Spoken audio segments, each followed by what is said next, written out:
Hi friends, welcome to the video. നമ്മളിന്ന് മാരുതിയുടെ കാറുകളിൽ വരുന്ന infotainment system അല്ലെങ്കിൽ ടച്ച് സ്ക്രീൻ ഡിസ്പ്ലേ ഇതിനെപ്പറ്റിയാണ് ഡിസ്കസ് ചെയ്യുന്നത്.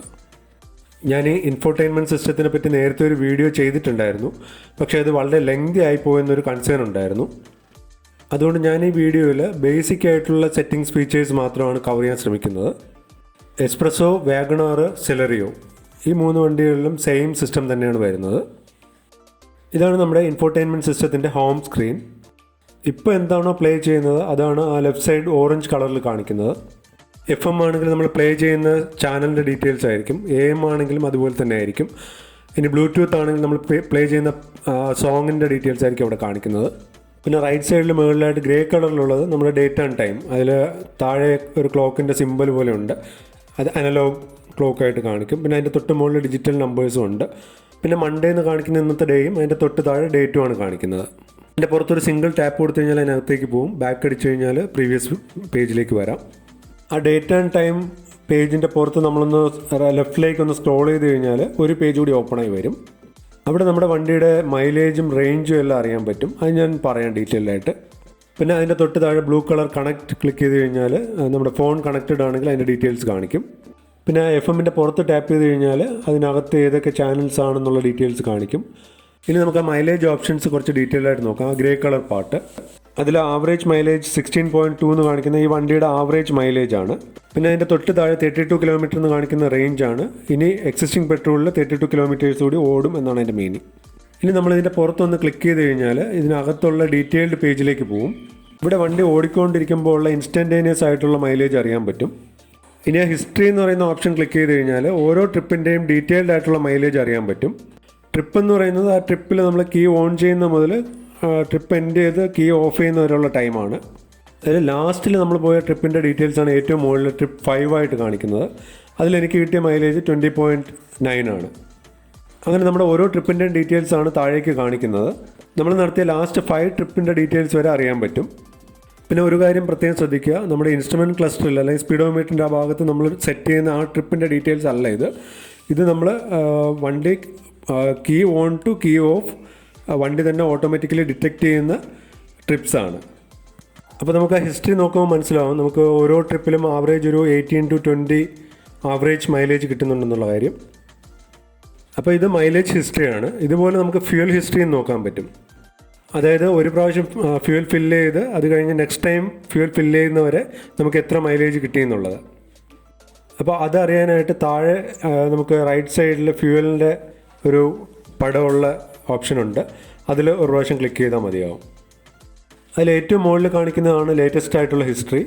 അതിൽ കാണിക്കുന്നുണ്ട് 28/1/6/2. അതായത് ഞാൻ ലേറ്റസ്റ്റ് ആയിട്ട് ഫ്യൂൽ ഫില്ല് ചെയ്ത് February 6 അതിന് മുന്നേ ഫില്ല് ചെയ്ത് 28 January. അപ്പോൾ ഈ പീരീഡിൽ എനിക്ക് കിട്ടിയ മൈലേജ് 16.4 ആണ്. അതുപോലെ പ്രീവിയസ് 5 ഫ്യൂൽ ഫിൽസിൻ്റെ ഡീറ്റെയിൽസ് നമുക്ക് അതിൽ അറിയാൻ പറ്റും. അപ്പോൾ ഇനി നെക്സ്റ്റ് ടൈം ഫ്യൂൽ ഫില്ല് ചെയ്യുമ്പോൾ ഏറ്റവും താഴെയുള്ള ഡീറ്റെയിൽസ് പോയിട്ട് പുതിയ ഡീറ്റെയിൽസ് ആയിരിക്കും ഏറ്റവും മുകളിൽ വരുന്നത്. അപ്പോൾ ഇതൊരു നല്ല ഫീച്ചറായിട്ട് എനിക്ക് തോന്നുന്നു. കാരണം ഓരോ റീഫില്ലിലും വണ്ടി നമുക്ക് എത്ര മൈലേജ് തരുന്നുണ്ടോ എന്നുള്ളത് നമുക്ക് കാൽക്കുലേറ്റ് ചെയ്യാൻ പറ്റും. ഇനി ആ കാറിൻ്റെ പിക്ചറുള്ള ഓപ്ഷനിൽ ക്ലിക്ക് കഴിഞ്ഞാൽ നമ്മുടെ പ്രീവിയസ് മെനുവിലേക്ക് പോവാം. പിന്നെ ബാക്ക് ബട്ടൺ അടിച്ചു കഴിഞ്ഞാൽ തൊട്ട് മുന്നുള്ള മെനുവിലേക്ക് പോവാം. അപ്പോൾ അതിൽ ആവറേജ് 16.2 എന്ന് കാണിക്കുന്നത് നമ്മുടെ വണ്ടിയുടെ ഇതുവരെയുള്ള ആവറേജ് മൈലേജ് ആണ്. ഈ വണ്ടി ഇപ്പോൾ ടോട്ടൽ 500 കിലോമീറ്റേഴ്സേ ഓടിയിട്ടുള്ളൂ. ലോങ് ഡ്രൈവ്സ് ഒന്നും പോയിട്ടില്ല. എല്ലാം സിറ്റി ലിമിറ്റ്സിൽ കിടന്നുള്ള ഓട്ടോ ആയിരുന്നു. അതുകൊണ്ടാണ് ആവറേജ് മൈലേജ് ഇത്രയും കുറവ് കാണിക്കുന്നത്. അപ്പോൾ ഇതാണ് ഒരു ജനറൽ ഓവർവ്യൂ. ഒരു 7-inch ടച്ച് സ്ക്രീൻ ഡിസ്പ്ലേ ആണ് ഇതിൽ വരുന്നത്. പിന്നെ ഇതിന് സപ്പോർട്ടായിട്ട് താഴെ ഒരു USB പോർട്ടുണ്ട്. ആൻഡ്രോയിഡ് ഓട്ടോയ്ക്ക് വേണ്ടി മൊബൈൽ കണക്ട് ചെയ്യേണ്ടത് അവിടെയാണ്. അപ്പോൾ നമുക്ക് ഇൻഫോർടൈൻമെൻറ്റ് സിസ്റ്റത്തിൻ്റെ ബേസിക് സെറ്റിങ്സും കൂടി ഒന്ന് നോക്കാം. അപ്പോൾ നമുക്ക് FM സെറ്റിങ്സ് ആദ്യം ഒന്ന് നോക്കാം. ആ ഓറഞ്ച് കളറിൽ കാണിക്കുന്നതാണ് FM സെറ്റിങ്സ്. അതിൽ ഒരു പ്രാവശ്യം ടാപ്പ് ചെയ്ത് കഴിഞ്ഞാൽ ഡീറ്റെയിൽ സെറ്റിങ്സിലേക്ക് പോവാം. ഇതിൽ അറ്റ് എ ടൈം നമുക്ക് 18 ചാനൽസ് വരെ സെറ്റ് ചെയ്ത് വയ്ക്കാം. ഇതിൽ 3 പേജ് ഉണ്ട്. FM1 എന്ന് മുകളിൽ കാണിക്കുന്നുണ്ട്. അതിൻ്റെ താഴെ 3 ഡോട്ടും കാണിക്കുന്നുണ്ട്. അത് 3 പേജ്. ഒരു പ്രാവശ്യം കൂടെ ക്ലിക്ക് കഴിഞ്ഞാൽ സെക്കൻഡ് പേജിലേക്ക് പോകും. പിന്നെയും ക്ലിക്ക് ചെയ്ത് കഴിഞ്ഞാൽ തേർഡ് പേജിലേക്ക് പോകും. അങ്ങനെ നമുക്ക് ഓരോ പേജിലും 6 ചാനൽ വെച്ച് ട്യൂൺ ചെയ്യാം. അങ്ങനെ ടോട്ടൽ 18 ചാനൽസ് 3 പേജിലുമായിട്ട് നമുക്ക് ട്യൂൺ ചെയ്ത് വെക്കാൻ പറ്റും. അപ്പോൾ ഇവിടുന്ന് ബാക്ക് ബട്ടൺ അടിച്ചു കഴിഞ്ഞാൽ ഹോം സ്ക്രീനിലേക്ക് പോകും. ഇതാണ് നമ്മുടെ ഇൻഫോർടൈൻമെൻറ്റ് സിസ്റ്റത്തിൻ്റെ ഹോം പേജ്. ഇനി ഈ ഒരു ഹോം പേജിൽ നിന്നുകൊണ്ട് റൈറ്റ് സൈഡിലുള്ള സെറ്റിംഗ്സ് ബട്ടൺ ക്ലിക്ക് ചെയ്ത് കഴിഞ്ഞാൽ നമുക്ക് ഈ ഒരു സിസ്റ്റത്തിലുള്ള സെറ്റിംഗ്സ് ഓപ്ഷൻസിലേക്ക് പോവാം. ഇനി ഇതിൽ ഡിസ്പ്ലേ ക്ലിക്ക് ചെയ്ത് കഴിഞ്ഞാൽ നമുക്ക് ഡിസ്പ്ലേ സെറ്റിംഗ്സിനകത്തേക്ക് കയറാം. ഇവിടെ നമുക്ക് ഡിസ്പ്ലേ ബ്രൈറ്റ്നസ് അഡ്ജസ്റ്റ് ചെയ്യാം, മോഡ് സെറ്റ് ചെയ്യാം, ഡേ ഓർ നൈറ്റ് ഏത് വേണമെന്ന് സെലക്ട് ചെയ്യാം. ഇങ്ങനെ ഓരോ സെറ്റിങ്സും നമുക്ക് സെറ്റ് ചെയ്ത് വെക്കാം. ഇതിൽ റൈറ്റ് സൈഡിൽ മുകളിലേക്കും താഴേക്കും സ്ക്രോൾ ചെയ്ത് പോകാനുള്ള ഓപ്ഷൻ ഉണ്ട്. അതിൽ ക്ലിക്ക് ചെയ്ത് കഴിഞ്ഞാൽ ആ ഓരോ സെറ്റിങ്സിലും നമുക്ക് മുകളിലേക്കും താഴേക്കും പോയി നമുക്ക് ആവശ്യമായിട്ടുള്ള രീതിയിൽ കസ്റ്റമൈസ് ചെയ്ത് വെക്കാം. ഡിസ്പ്ലേയുടെ താഴെയുള്ള ഡേറ്റ് ആൻഡ് ടൈം ക്ലിക്ക് ചെയ്ത് കഴിഞ്ഞാൽ നമുക്ക് ഡേറ്റും ടൈമും അഡ്ജസ്റ്റ് ചെയ്യാനുണ്ടെങ്കിൽ അത് അഡ്ജസ്റ്റ് ചെയ്ത് വെക്കാൻ പറ്റും. പിന്നെ അതിൻ്റെ തൊട്ട് താഴെ വെഹിക്കിൾ അലേർട്ട് എന്ന് പറയുന്ന ഓപ്ഷൻ ക്ലിക്ക് ചെയ്ത് കഴിഞ്ഞാൽ നമുക്ക് അലേർട്ട്സ് സെറ്റ് ചെയ്യാം. ഇപ്പോൾ ഡോർ ഓപ്പൺ അലേർട്ട് വേണോ അല്ലെങ്കിൽ സീറ്റ് ബെൽറ്റ് അലേർട്ട് വേണോ, ഇതെല്ലാം നമുക്ക് ഓൺ ചെയ്ത് വെച്ച് കഴിഞ്ഞാൽ നമുക്ക് ആ അലേർട്ട് വരും. ലോക്ക് കീപാഡ് വൈൽ ഡ്രൈവിംഗ്, അതിൻ്റെ താഴെ scroll through steering wheel controls, ഇതെല്ലാം ഓണാക്കി ഇടുക. പിന്നെ സെക്യൂരിറ്റി, ഇൻഫോർടൈൻമെൻറ്റ് സിസ്റ്റം വേണമെങ്കിൽ നമുക്ക് സ്പിൻ കൊടുത്ത് സെക്യൂരിറ്റി എൻഷുർ ചെയ്ത് വെക്കാം, കുട്ടികളൊക്കെ ഉണ്ടെങ്കിൽ കളിക്കാതിരിക്കാൻ. പിന്നെ സിസ്റ്റം ഇൻഫർമേഷൻ എന്ന് പറയുന്നത് നമ്മുടെ സോഫ്റ്റ്വെയർ വേർഷൻ ഏതാണ് എന്നൊക്കെ ഉള്ളതാണ്. അത് നമുക്ക് സിസ്റ്റം സോഫ്റ്റ്വെയർ അപ്ഗ്രേഡേഷൻ വരുന്ന ടൈമിൽ നമ്മുടെ സർവീസ് സെൻറ്ററിൽ പോയി കഴിഞ്ഞാൽ അവരത് അപ്ഗ്രേഡ് ചെയ്ത് തരും. പിന്നെ റീസ്റ്റോർ ടു ഫാക്ടറി സെറ്റിങ്സ്, ഇത് നമ്മുടെ ഫോണിലൊക്കെ ഉള്ളത് പോലെയാണ്. നമ്മുടെ സിസ്റ്റത്തിന് എന്തെങ്കിലും പ്രോബ്ലം വരികയാണെങ്കിൽ നമുക്ക് ഒന്നേന്ന് റീസെറ്റ് ചെയ്യാനുള്ളൊരു ഓപ്ഷനാണ് അതിനകത്തുള്ളത്. ഇതിപ്പോൾ സിസ്റ്റം സെറ്റിങ്സ് ആണ് നമ്മൾ കണ്ടത്. ഇനി നമുക്ക് വോളിയൂംസ് അഡ്ജസ്റ്റ് ചെയ്യണമെന്നുണ്ടെങ്കിൽ ആ രണ്ടാമത്തെ സ്പീക്കറിൻ്റെ പിക്ചറുള്ള ആ ഓപ്ഷൻ ക്ലിക്ക് ചെയ്യുക.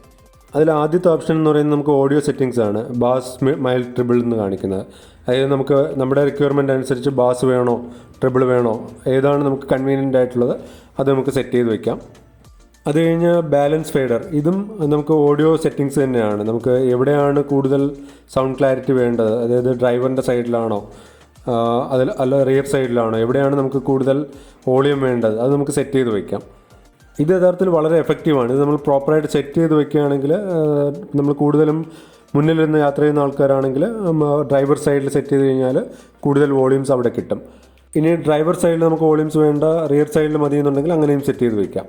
പിന്നെ ഇക്വലൈസർ പ്രീസെറ്റിൽ പോയി കഴിഞ്ഞാൽ നമുക്ക് ടി വിയിലൊക്കെ മോഡ് സെലക്ട് ചെയ്ത് വെക്കുന്ന പോലെ സെറ്റ് ചെയ്ത് വെക്കാൻ പറ്റും. പിന്നെ സ്പീഡ് ഡിപ്പെൻഡൻറ്റ് വോളിയം കൺട്രോൾ, ഇത് യൂഷ്വലി വലിയ വണ്ടികളിൽ കണ്ടുവരുന്ന ഒരു ഫീച്ചറാണ്. അതായത് വണ്ടിയുടെ സ്പീഡ് കൂടുമ്പോൾ നമുക്ക് വോളിയം കുറയുന്ന പോലെ തോന്നും. ആ സമയത്ത് സിസ്റ്റം തന്നെ വണ്ടിയുടെ സ്പീഡ് ഡിറ്റക്റ്റ് ചെയ്ത് വോളിയൂംസ് കുറച്ച് അഡ്ജസ്റ്റ് ചെയ്യും. അതുപോലെ നേരെ തിരിച്ച് നമ്മൾ ട്രാഫിക്കിലൊക്കെ വണ്ടി നിർത്തിയിടുമ്പോൾ നമുക്ക് വോളിയൂംസ് കൂടുതൽ ഉള്ളതുപോലെ തോന്നും. അപ്പോൾ സിസ്റ്റം തന്നെ ഇത് ഡിറ്റക്റ്റ് ചെയ്ത് ഈ വോളിയൂംസിനെ അഡ്ജസ്റ്റ് ചെയ്യും. ഇത് യഥാർത്ഥത്തിൽ നല്ലൊരു ഫീച്ചറാണ്. ലോങ് ഡ്രൈവ്സിനൊക്കെ പോകുമ്പോൾ വളരെ യൂസ്ഫുൾ ആയിട്ടുള്ളൊരു ഫീച്ചർ തന്നെയാണ്. ഇത് നമുക്ക് ലോ ഹൈ മീഡിയം നമ്മുടെ റിക്വയർമെൻറ്റിനനുസരിച്ച് നമുക്ക് സെറ്റ് ചെയ്ത് വയ്ക്കാം. അപ്പോൾ ഇത്രയൊക്കെയാണ് നമ്മുടെ ഇൻഫോർടൈൻമെൻറ്റ് സിസ്റ്റത്തിനകത്ത് നമ്മൾ അറിഞ്ഞിരിക്കേണ്ടതായിട്ടുള്ള മെയിൻ ആയിട്ടുള്ള ഫീച്ചേഴ്സ്. ഇനി ഇതിൽ ഡിവൈസ് കണക്ടിവിറ്റിയെക്കുറിച്ചുള്ളൊരു ഡീറ്റെയിൽഡ് വീഡിയോ ഞാൻ പിന്നീട് ചെയ്യാം. അതായത് നമ്മുടെ ആൻഡ്രോയിഡ് ഫോൺ എങ്ങനെ കണക്ട് ചെയ്യാം എന്നതിനെക്കുറിച്ചൊക്കെയുള്ള വീഡിയോ. അപ്പോൾ ഈ വീഡിയോയിൽ ഞാൻ ഷെയർ ചെയ്ത കാര്യങ്ങൾ ആർക്കെങ്കിലും ഉപകാരപ്പെട്ടിട്ടുണ്ടെങ്കിൽ ചാനലൊന്ന് സപ്പോർട്ട് ചെയ്യുക, സബ്സ്ക്രൈബ് ചെയ്യുക, ഷെയർ ചെയ്യുക. Thanks for watching.